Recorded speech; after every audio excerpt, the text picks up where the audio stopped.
Hi, my name is Valeria Popov, and welcome to the Supercharged Plant-Based Lifestyle. Today, me and Robby Barbaro are going to be talking about diabetes. Welcome, Robby. Thank you so much for having me. I'm really excited to be sharing my story and hopefully inspiring others to adopt this really powerful lifestyle, which I know has also changed your life. Yes, exactly. Would you please introduce yourself and what you do? Tell us a little bit more about your story and what inspired you to actually go out and help people. Sure. I'm the co-founder of Mastering Diabetes, and my co-founder and I both wrote this book right here titled Mastering Diabetes. So my other co-founder, Cyrus Kambata, he's on the front of the book there. We both have been living with type 1 diabetes for a combined, I believe it's over 36 years now together. So I was diagnosed with type 1 diabetes when I was 12, just about to turn 13. And I actually self-diagnosed myself. I was complaining to my mom. I said, Mom, I think I have diabetes just like Steve. My older brother was diagnosed with type 1 diabetes 9 years prior to me. So I was going to the bathroom all the time. I was thirsty all the time. And she said, no, don't be silly. You don't have diabetes. And eventually she was out of town looking at homes in Florida where we were eventually going to move. And I was at home in Minnesota with my brother. She called to check in and she said, hey, how are things going? I said, I couldn't sleep last night. I was cramping. She said, okay, go upstairs, use your brother's blood glucose meter and test yourself. And I was well above 300. And you're supposed to be between 80 and 130. Anybody who is in the 300s is a problem. And my brother said right then and there, yep, you have type 1 diabetes. Pack your bag. You're going to be in the hospital for a few nights. So I ended up getting the official diagnosis. And then my parents came back the next night.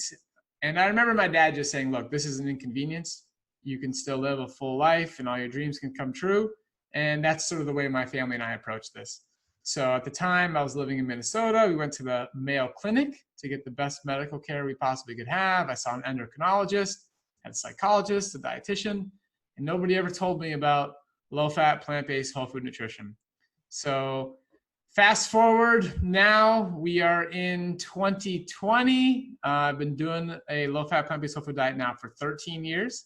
So I tried many different diets. I struggled through many different approaches, but it wasn't until I found this lifestyle, which we now teach at Mastering Diabetes, that I finally gained full control of my diabetes health.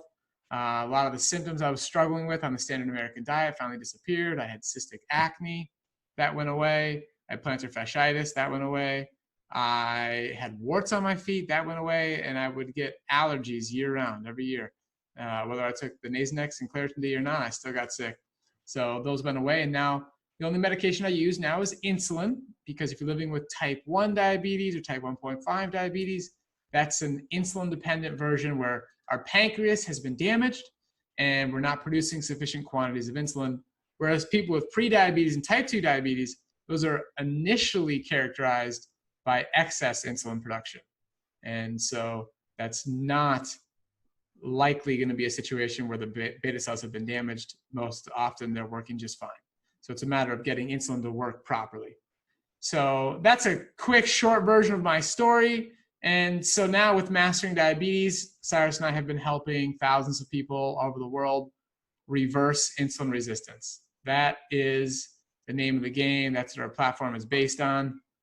And like I was just hinting at, once you reverse insulin resistance, when you make that insulin work efficiently once again, you can reverse prediabetes, you can reverse type 2 diabetes, and you can reduce your chances of developing the complications that are associated with all forms of diabetes. So people living with type 1 and type 1.5, it's not high blood glucose readings that end up being our cause of death.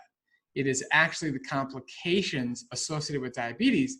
Number one being heart disease, and then complications such as kidney disease and cancer. And then you have, retinopathy, neuropathy, which are just frustrating, and high blood pressure, high cholesterol, Alzheimer's disease, erectile dysfunction, PCOS. These are all conditions that are linked to insulin resistance at the core. And that's why it's so important. So we call ourselves Mastering Diabetes. We help people with all forms of diabetes, including gestational diabetes. And that's really an important part of our platform. But really the side effect is that we are addressing a laundry list of complications that come along with diabetes. And we're not just focusing on blood glucose control, which makes us different from, you know, the low carb approach and ketogenic approach. Thank you for sharing your unique story. You know, since I been diagnosed with gestational diabetes, I started to look more into what it is and what a person with gestational diabetes can look in the future and what, like, so for me, I'm prone to diabetes type 2. And I've been reading a lot about diabetes. And for me, what fascinates me that what I thought about type 1 diabetes, that only like you can get it as a kid, like you're born, like you're very young. But in your situation, your story shows that it's changing. That you were, well, I mean, you were still a child, but not a small one. You were 12. How would you explain that? Like, how is it changing? So unfortunately, you're exactly right. Type 1 diabetes is becoming more and more prevalent. The rates at which people are getting diagnosed with type 1 diabetes are increasing, just as they are with pre-diabetes and type 2 diabetes. But the question is why? Because type 1, type 1.5, those are, you know, typically autoimmune conditions. So what would be increasing the likelihood that people will develop an autoimmune condition? And I don't think we know the exact answer. I think there are a lot of theories. You know, just our overall diet as a world is just getting worse and worse, unfortunately, despite the amazing information that so many wonderful organizations and people like yourself are putting out there. As an overall trend, we're going in the wrong direction. So that can lead to a rise in autoimmune conditions. So that's really unfortunate. But like you said, it's hitting people at a wide range of ages. I mean, Cyrus was in his 20s. He was a student at the University of Stanford at the time. And we've had clients getting diagnosed with type 1 diabetes in their 40s, 50s, 60s.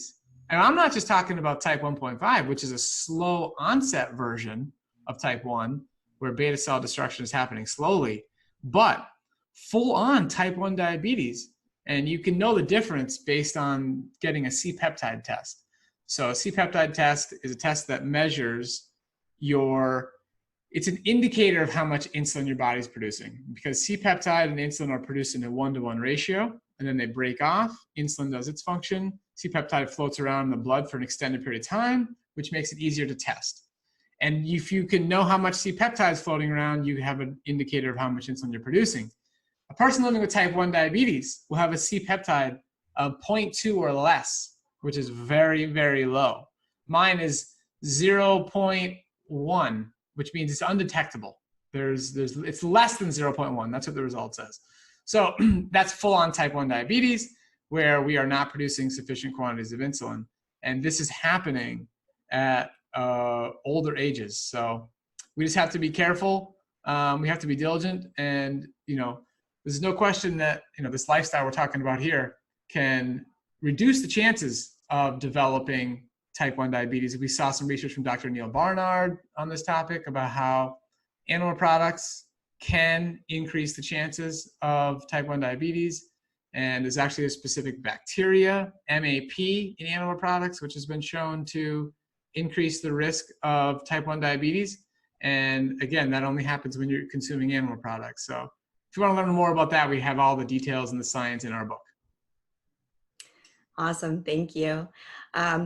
So I was wondering, you as a child, a 12-year-old, being 12 years old, you knew the symptoms for type 1 diabetes because probably your brother had it. That's right. What are the symptoms? What the symptoms are for people who are maybe don't know? Maybe they're suffering something going on, but they don't know what it is. Maybe if you can explain what are the symptoms for type 1 and type 2. So for type 1, you're going to be just absurdly thirsty. Like you just cannot quench your thirst. You're going to the bathroom all the time and you have unexpected weight loss. Those are the primary symptoms of type 1 diabetes. If you're experiencing that, you want to go to the doctor and get tested immediately. and they can test your blood glucose and you can figure it out pretty quickly. Now, type 2 diabetes, it's a little bit more silent. It's particularly pre-diabetes. A lot of people might not have any blatant symptoms, but it is definitely characterized by being overweight. So if you are overweight, you're at a very increased risk of developing prediabetes. And prediabetes is significant. It's a serious concern. It's got to be addressed. So you can figure that out by getting an A1C test drawn. So if your A1C is between 5.7 and 6.4, okay? That's going to put you in the prediabetes range. Once you hit 6.5 and above, then you've hit the type 2 diabetes range. And you can also test your fasting blood glucose. If your fasting blood glucose is above, I believe it's 120, that's cause for concern, so you have to look into that. But you might feel lethargic. You might have excess thirst if you're living with type 2 diabetes and your blood glucose is chronically elevated. That's a possibility. You might have blurry vision. That could be a sign that you might be living with prediabetes or type 2 diabetes. But getting that regular A1C test and monitoring your fasting blood glucose is something that's going to be valuable for everybody. Awesome. Thank you. Thank you for sharing it. And what would happen to a person if they will go for a prolonged amount of time undiagnosed? What are the side effects? So having chronically elevated blood glucose levels is going to absolutely damage your cardiovascular health.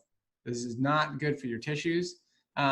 It's likely going to lead to chronic inflammation, and you're just setting yourself up for a long-term risk of health complications. And then again, heart disease is our nation's #1 killer.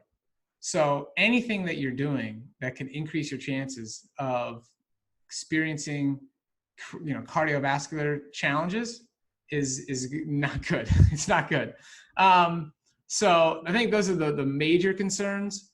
And chronically elevated blood glucose levels can cause damage to your nerves, cause damage to your eyes.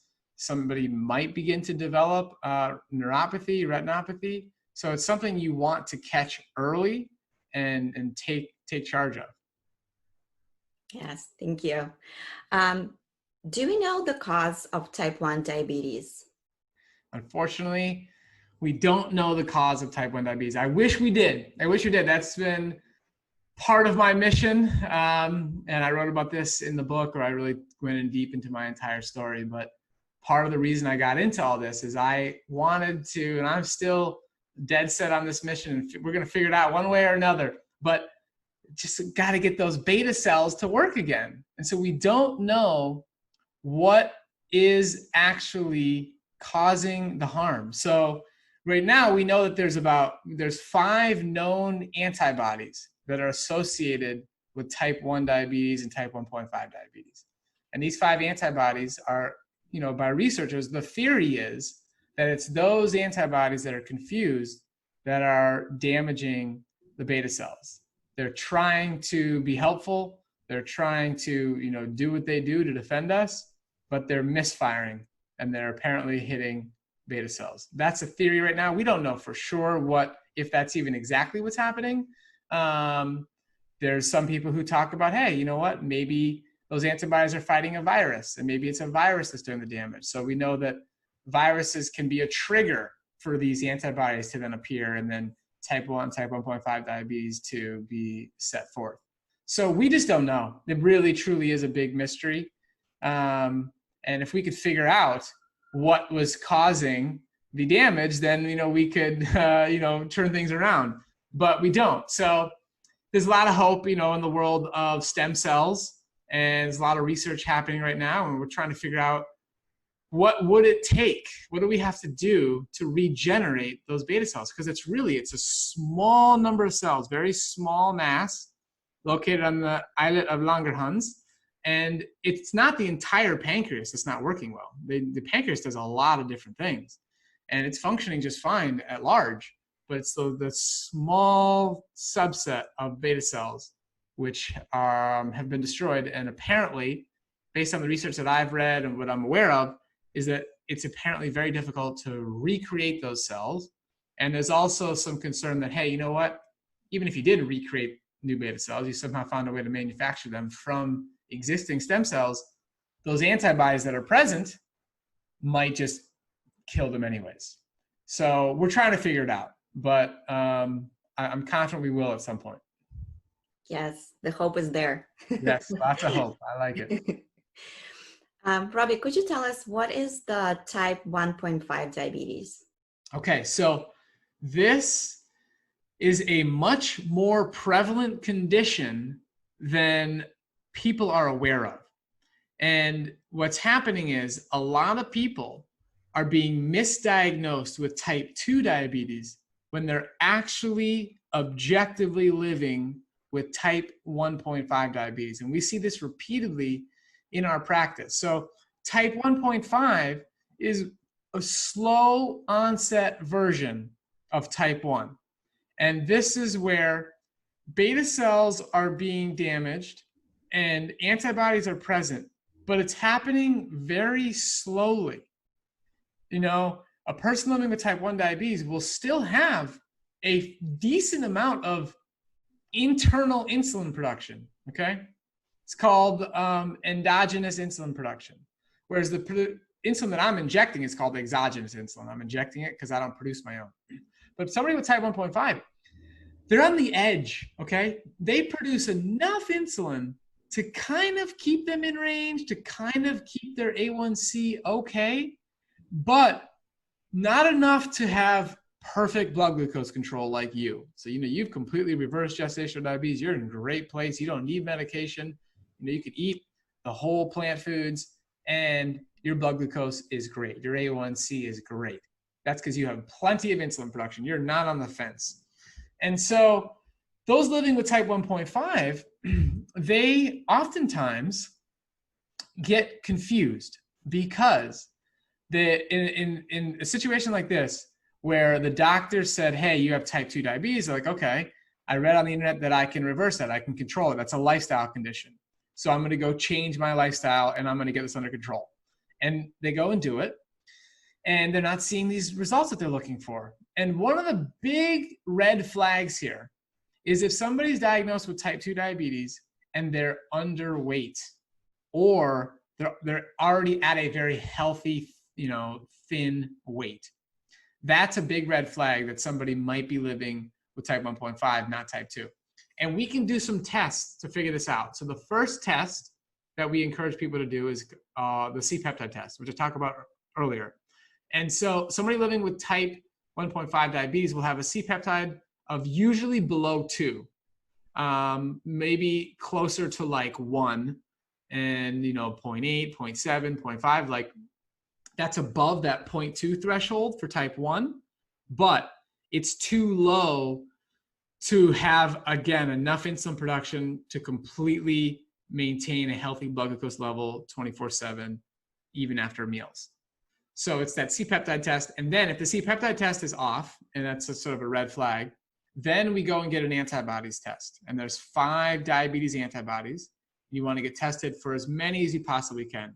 Not every insurance is going to cover every test, but you could work with a plant-based doctor who could help you. One of our friends, Dr. Lori Marbus from Plant-Based Telehealth, her team, they can see people in almost all 50 states now, and they could absolutely help somebody order this test and then make a decision on the type of diabetes they're living with and then get appropriate care. So it's that C-peptide test, it's the diabetes antibody tests.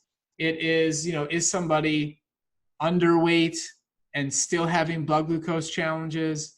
Are they following a healthy diet and still seeing elevated readings that they shouldn't be seeing? These are all signs, and then we can get the appropriate treatment. In a lot of cases, it's just a small amount of fast-acting insulin that's needed. So most people, you know, when you're living with type 1 diabetes, your beta cells have been obliterated and you need long-acting insulin and short-acting insulin. So you need insulin that works in the background 24/7 all day long. That's your basal rate. And then you inject bolus insulin whenever you want to eat a meal that contains a significant amount of carbohydrate. Whereas it's people living with type 1.5, that decent amount of insulin they're producing is usually enough to keep them steady in the background. But then when eating a meal, they just need like 1 unit, a half a unit, 1.5 units. Whereas somebody with type 1 is going to need more like 4, 5, 6, 7 units per meal. And that's sort of the distinction between the two. But there are researchers that believe there are more people living with type 1.5 diabetes than type 1. And again, they're misdiagnosed. They're not getting the proper care. Oftentimes, people are prescribed oral diabetes medications in order to help them control their blood glucose levels, when really that's not the best approach. And there's plenty of research on this topic. It's also known as LADA, latent autoimmune diabetes in adults. So this is characterized most frequently by people who are over the age of 30, get diagnosed with type 1.5 diabetes. And that's why it's called LADA. And that research is documented all over the place in the journals. And basically the consensus is the standard of care is to use insulin once you have identified that your insulin production is compromised and you have diabetes antibodies. Yes, thank you. Robby, I have another question. So I get confused sometimes when I listen to plant-based doctors, and some of them say that there's no such a thing as a pre-diabetes. What does it mean? Like, what do they mean? Well, I've actually not heard that before. That's very interesting. So I'm not sure what any specific person is saying, but I will just say on this topic that pre-diabetes is real. That absolutely exists. What somebody might be trying to indicate is that basically pre-diabetes, just like it says, is an early version of type 2, which essentially is insulin resistance. Insulin resistance is a prerequisite for pre-diabetes and type 2 diabetes. So you could be lumping them together, and maybe a very proactive physician might be trying to educate their patients and saying, look, if you have pre-diabetes, you basically have type 2 diabetes. It's on its way. So you might as well treat this like you have type 2. So if a doctor is trying to, use that language or something to get somebody to take action and really inspire them and raise awareness for what's going on, sure, that's fair. But there's a technical diagnosis, there's a technical scale of where somebody is at. And, that does indicate how they can expect their transformation to occur. So that's part of the reason why we have published this article about the C-peptide test, saying we believe that is the most important diabetes test you can get, because it's going to give you an indication of how much insulin you're producing. And that's really the question at hand when it comes to, can I completely reverse my prediabetes or type 2 diabetes? And prediabetes is so early that I can say with very confidently that it's reversible in 100% of cases. Because it's so early, I know that their pancreas, that their beta cells have not been exhausted. So what happens a lot is people live with prediabetes and type 2 diabetes for a long period of time. And what that is characterized by is excess insulin production in addition to high blood glucose levels. So insulin resistance is caused by excess fat being stored in tissues that are not designed to store fat. So you have excess fat in your muscle and your liver cells, and that's preventing insulin from taking glucose out of your bloodstream into your cells. So what your body does is it starts producing more and more and more insulin to try and jam its way through this problem. It's just trying to force its way through the traffic jam. And over time, your pancreas can get exhausted. It's just being overworked, meal after meal, day after day, year after year. And somebody can develop what is called insulin-dependent type 2 diabetes. And that's a version of diabetes where the C-peptide is very low. So we know that there's limited insulin production, but there are no antibodies. And this person will be overweight. They will be characterized, as a typical type 2, but we have to make that distinction that they're insulin dependent, so they don't expect that the mastering diabetes method is going to completely reverse type 2 diabetes for them. They have eaten themselves into a state of impaired insulin production. Sometimes, if people really optimize their lifestyle and they lose enough weight, they get to their ideal body weight, they're very active, they're following our method precisely, so they are truly maximizing their insulin sensitivity, that they can efficiently use a small amount of insulin. And if that small amount of insulin might be enough to control their blood glucose 24/7, keep their A1C in the non-diabetic range, which is 5.6% or below, and they can potentially become, classified as a non-diabetic, but it's dependent on how much insulin they're producing. Thank you. Robby, why is the low carb diet is so popular in the diabetes community? Okay, so it's a great question. That's the elephant in the room. That's the conversation that everybody wants to have and is really confused, because what we're teaching is the exact opposite. We're saying, look, eat as many low-fat, plant-based, whole food, fruits and starchy vegetables and intact whole grains and beans. Eat all those you want, as long as it's a low-fat environment. And the reason this is confusing is because diabetes is one of the few conditions that you can self-monitor on a meal-by-meal basis. You cannot decide whether or not your heart disease got better or worse after one meal through any objective number. Same thing with kidney disease and cancer and fatty liver disease. You don't know. But with diabetes, we can test ourselves on a blood glucose meter. We can look on a continuous glucose monitor, which gives us data every 5 minutes. The newer devices will give you data every minute. And you can see your blood glucose. And you can see how the meal you ate, what did it do to your blood glucose? 30 minutes, an hour and a half, 2 hours. And you can make self-diagnosed decisions. And a lot of people living with diabetes will say, look, I eat by my meter. I eat by my meter. My meter doesn't lie. When I eat rice, when I eat beans, when I eat bananas, I see my blood glucose spike. It goes through the roof, 200s, 300s. That food spikes me. That food is going to make me produce more insulin. It's more insulin, higher blood glucose, it's bad. And those experiences are true and they're real, and we understand them and have a lot of compassion for people who have experienced that, because it's frustrating. But what's missing is the understanding of why their body could not process those higher carbohydrate-rich foods.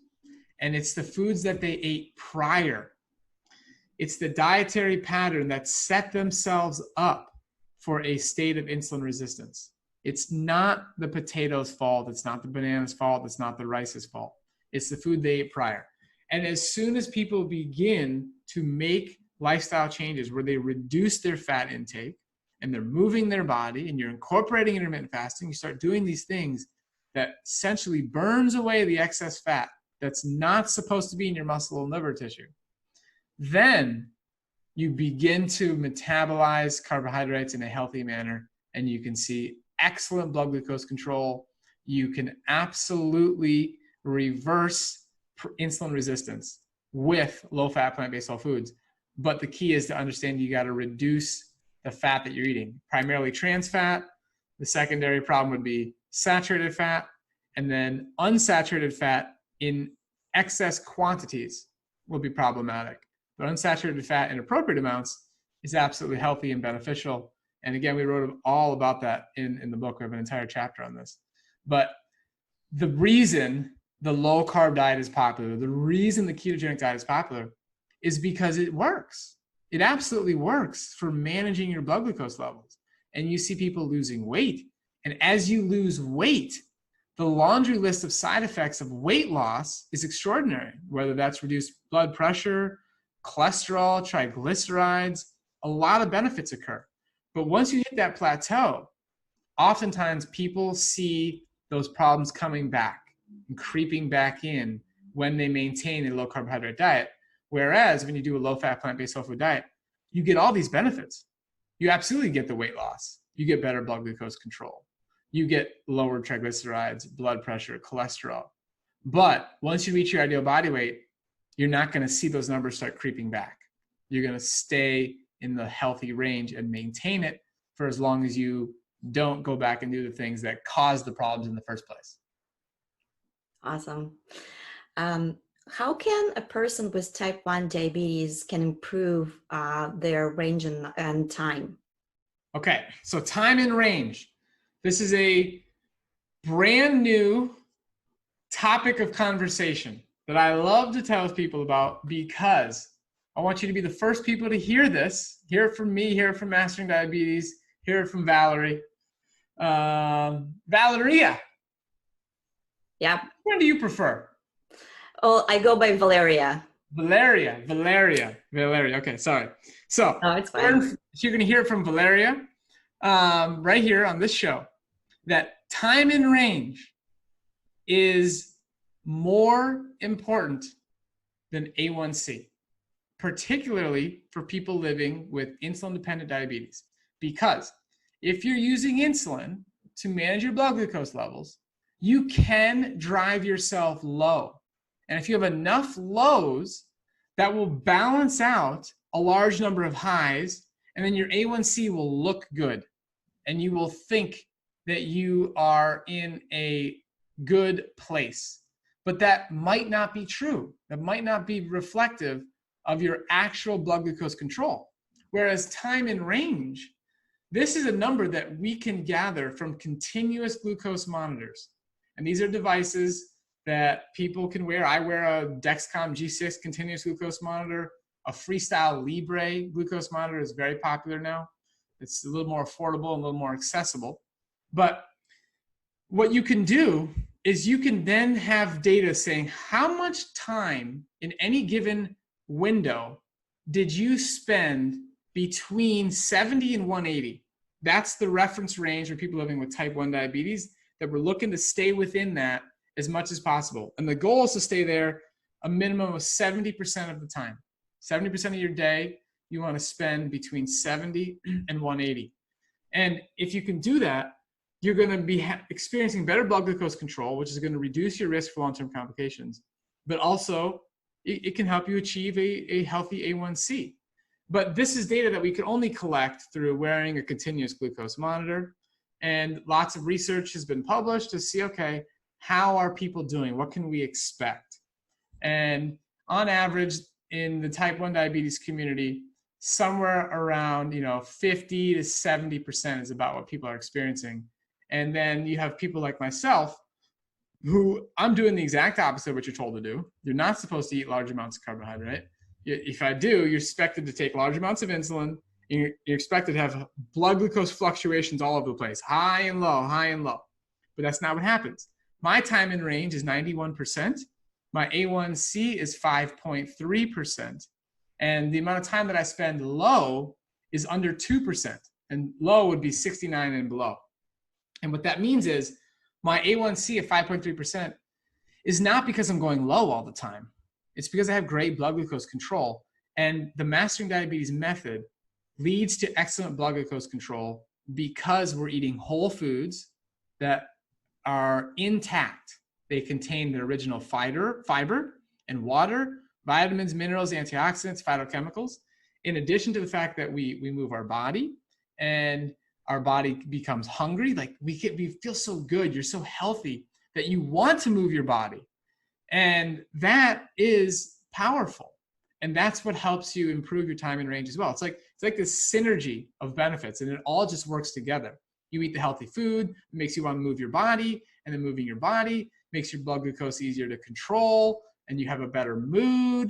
And then when that better mood makes you want to move your body again, it's just like this virtuous cycle of wanting to eat the healthy food because of the results you're getting. And some people want to lose weight. You start losing weight effortlessly. Some people want to gain weight. You can do that too. You get to eat more calorie-dense foods. You get to stuff more calories into your face. It's very exciting. What a great homework assignment. So no matter where people are at, they can improve their overall health. But back to the time in range, this lifestyle, the Mastering Diabetes method, improves people's time in range, which has become a very important metric in the type 1 world, type 1.5 world, And a lot of people with type 2 diabetes are wearing a Freestyle Libre as well. And improving their time in range is very important as in addition to just overall health. Awesome. Robby, you keep talking about the continuous glucose monitor. What is that? Okay, so it's a small device.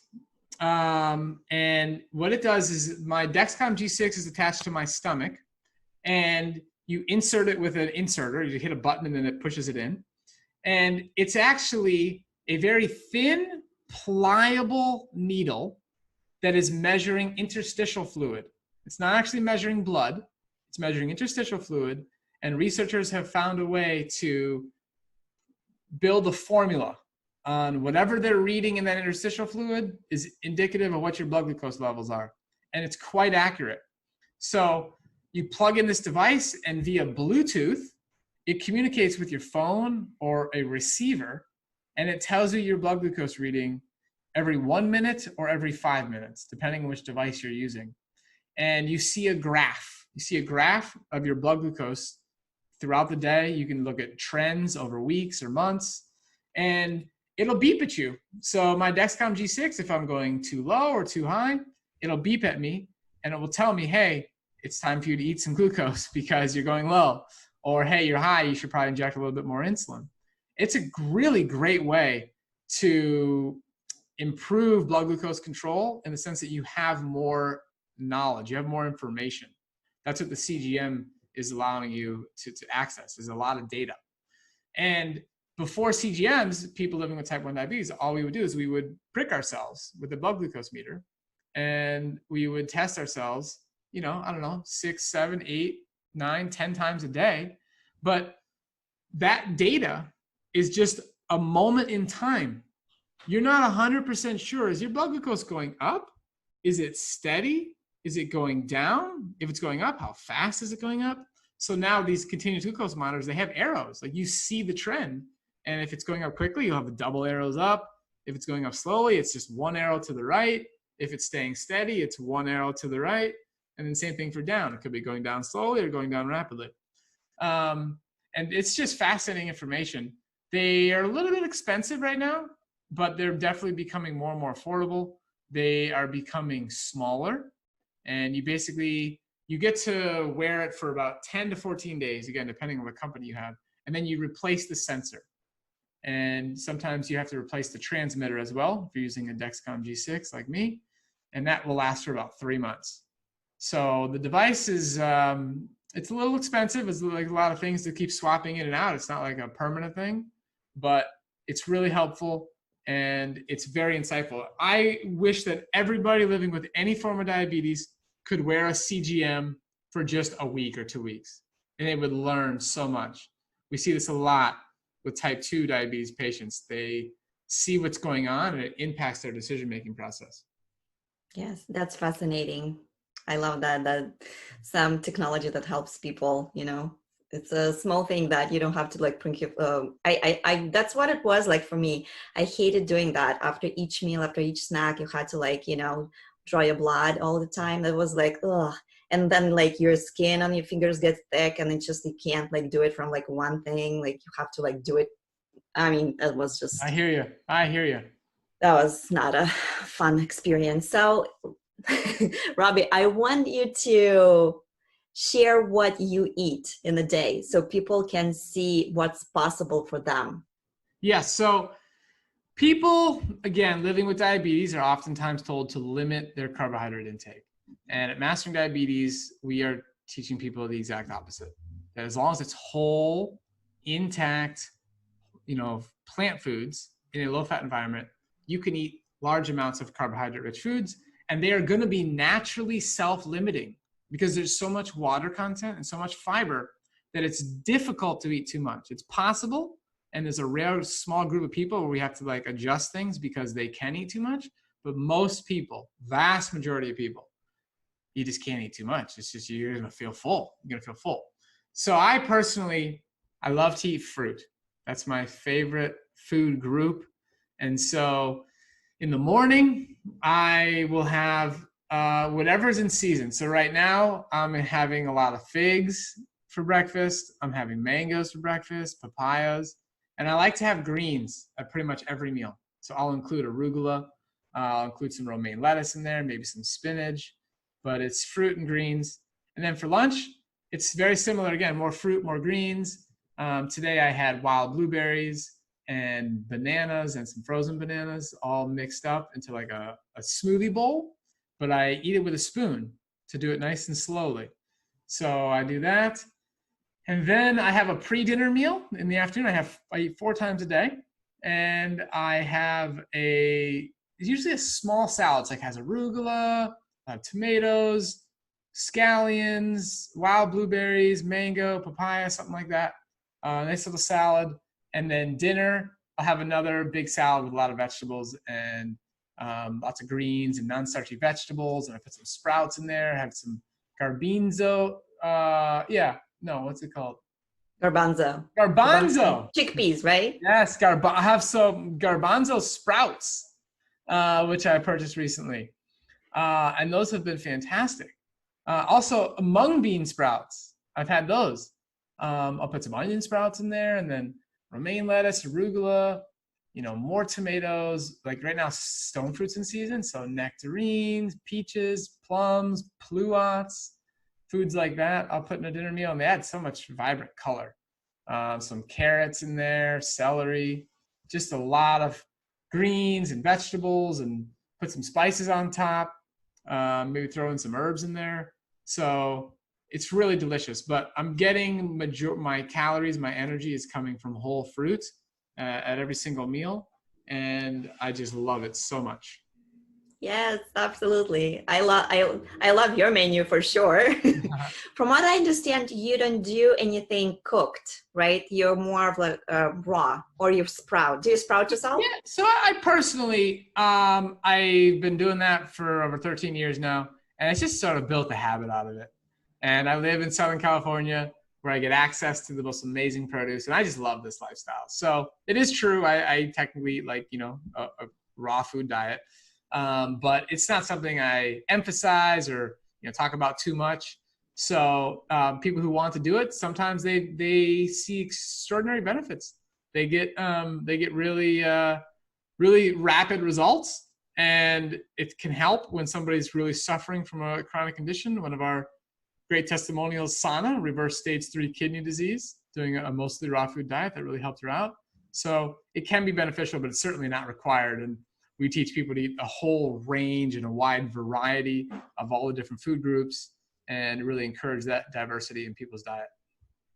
Awesome. Yes. I want to try to go raw for some time. I've never tried. Well, I would say sometimes, especially like summertime, when it's hot, it is, let's say I do raw because it's so hot. You just don't want something that is heavy. You want something sweet and cold and Totally.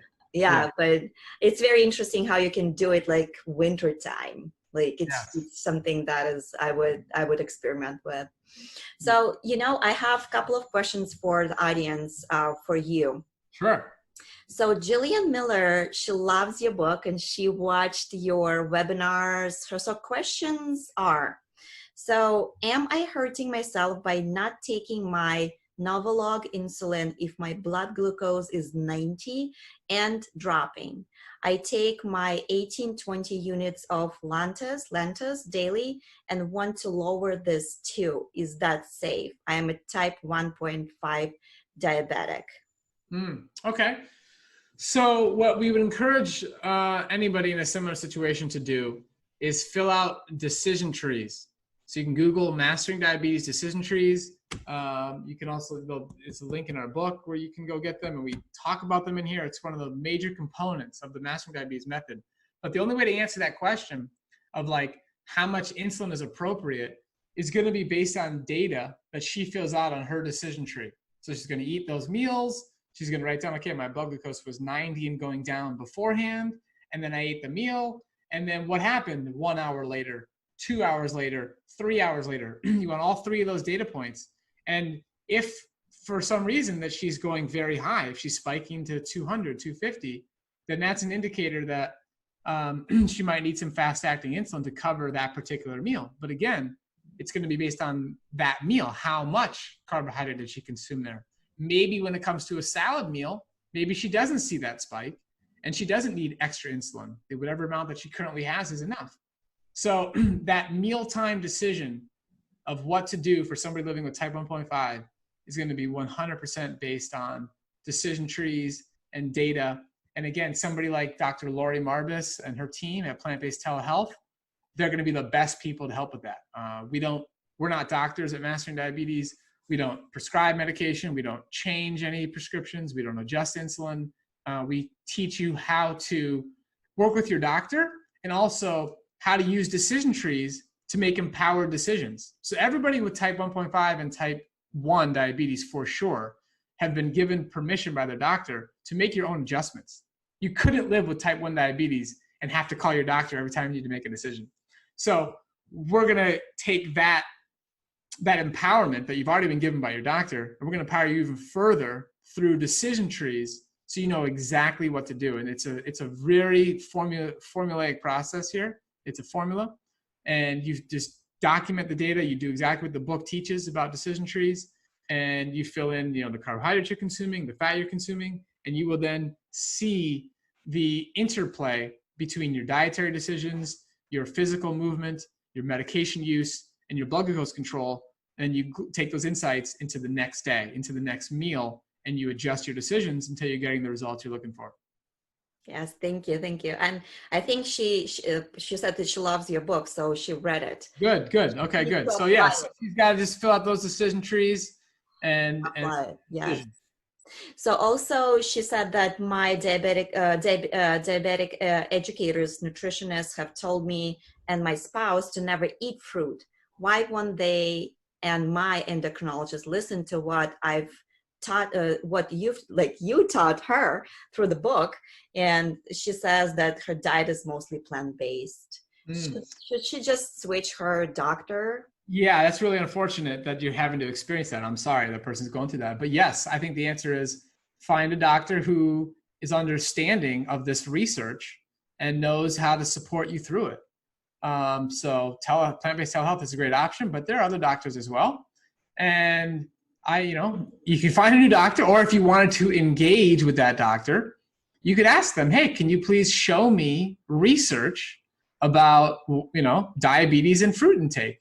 Show me research that makes it actually intelligent for me to limit my fruit intake.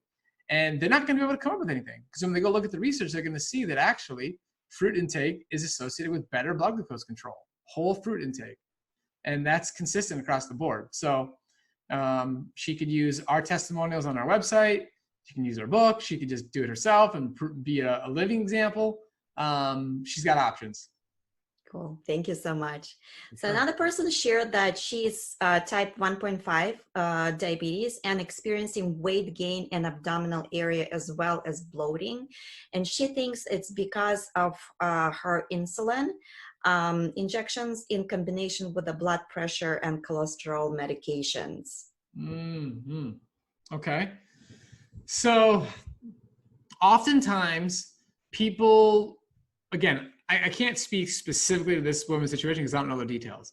But in general, people oftentimes think, oh, insulin causes weight gain. If I have to inject insulin, I'm going to gain weight. Like that's the problem. Whereas it's factually untrue. Insulin does not cause weight gain. Excess insulin causes weight gain. So if you're living with type 1.5 diabetes or type 1, our goal is to inject the same amount of insulin your pancreas would have normally secreted before the beta cells were damaged. That's what we're trying to get to. And at that point, you're not using excess insulin, and you would not expect injected insulin to cause any type of weight gain. That's not the problem here. My instinct tells me that maybe there could be some dietary modifications to be made to optimize this situation, and potentially that could address the bloating, that could address the weight gain, and that could address the high blood pressure. So I would encourage somebody like that to join our coaching program or work with somebody like Dr. Marbus and really fine tune and get to the details. But I don't suspect that it's the small amount of insulin being injected that's causing weight gain.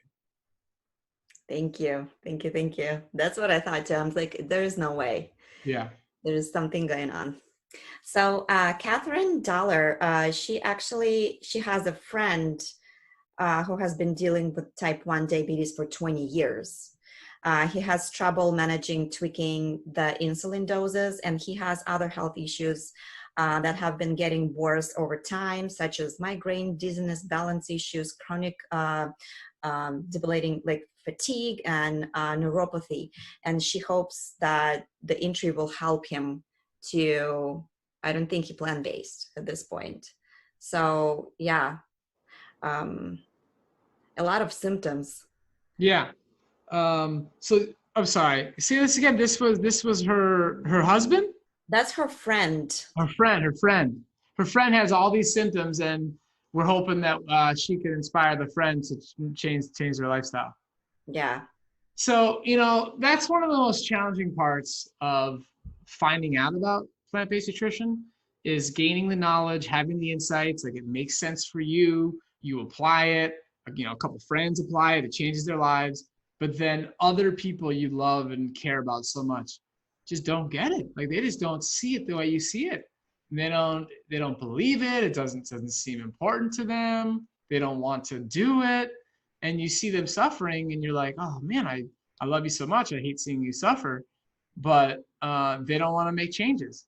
And you can't force it upon them. You can't put too much energy and stock into them changing their lives. The only thing you can do is focus on yourself, live by example, and that's the best chance you'll ever have of getting them to just naturally ask you.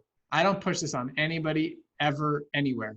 If somebody wants the information, they're curious, they want to learn more, then I'm here for them, and I'm happy to do that. But I don't bring it up out of nowhere unless people are really wanting it. Yes. Yeah, you can't really push that on anyone, right? No, And no. it's just not going to be effective. It's not going to be effective. Well, thank you so much for all this beautiful information, and I really hope that people will get the best out of it and apply it to their lives. And how people can find your coaching programs if people are interested in going and working with you and your method. So the best thing to do is go to our website, and then in the upper right corner there's a thing that says, am I a candidate? And you click that button, and then you'll be able to take a quiz. And that'll then give you information about how insulin resistant you are, whether you're living with diabetes or not. It's a great quiz. And then at that point, you'll get on our email list, and then you'll get notified when the coaching program is open. We also have a DIY program that people can purchase right away just to get started. So, sort of do it yourself modules with a bunch of recipes and just tells you what to do. So if people are kind of like a go-getter and like, yeah, I can do this, that's a great place to start. That's a great way to connect with us as well. The other thing is we have a podcast. So you can find us on our podcast called the Mastering Diabetes Audio Experience. Just type in Mastering Diabetes to any podcast platform, will pop up.